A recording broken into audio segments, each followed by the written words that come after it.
ಬಹಳ ಹಿಂದಿನ ಕಾಲದಲ್ಲಿ ಧರ್ಮಪುರ ಎಂಬ ಸಣ್ಣ ರಾಜ್ಯವಿತ್ತು.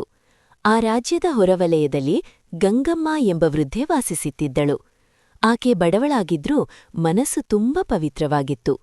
ಪ್ರತಿದಿನ ದೇವರ ಹೆಸರನ್ನ ಜಪಿಸುತ್ತಾ ಕಾಡಿನಿಂದ ಹೂವು ಹಣ್ಣು ತಂದು ಬದುಕು ಸಾಗಿಸುತ್ತಿದ್ದಳು.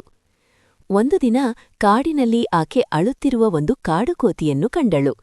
ಗಾಯಗೊಂಡಿದ್ದ ಆ ಕೋತಿಗೆ ಗಂಗಮ್ಮ ನೀರು ಕೊಟ್ಟು ಎಲೆಗಳಿಂದ ಔಷಧ ಹಚ್ಚಿದಳು. ಆ ಕೋತಿ ಆಕೆಯ ಕಡೆ ನೋಡುತ್ತಾ ಕಣ್ಣೀರಿಟ್ಟಿತು.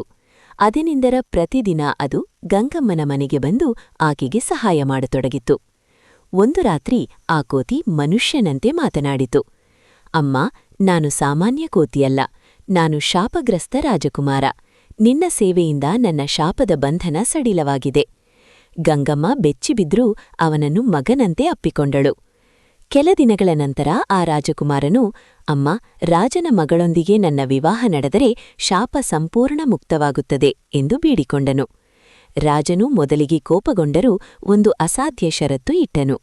ಆದರೆ ಆ ರಾಜಕುಮಾರನ ಬಳಿ ದೇವದತ್ತ ಶಕ್ತಿಯಿತ್ತು. ಒಂದೇ ರಾತ್ರಿ ಬಡಮನೆಯ ಜಾಗದಲ್ಲಿ ಭವ್ಯ ದೇವಾಲಯ ನಿರ್ಮಾಣವಾಯಿತು. ರಾಜನಿಗೆ ತನ್ನ ತಪ್ಪು ಅರಿವಾಯಿತು. ವಿವಾಹ ನಡೆಯಿತು.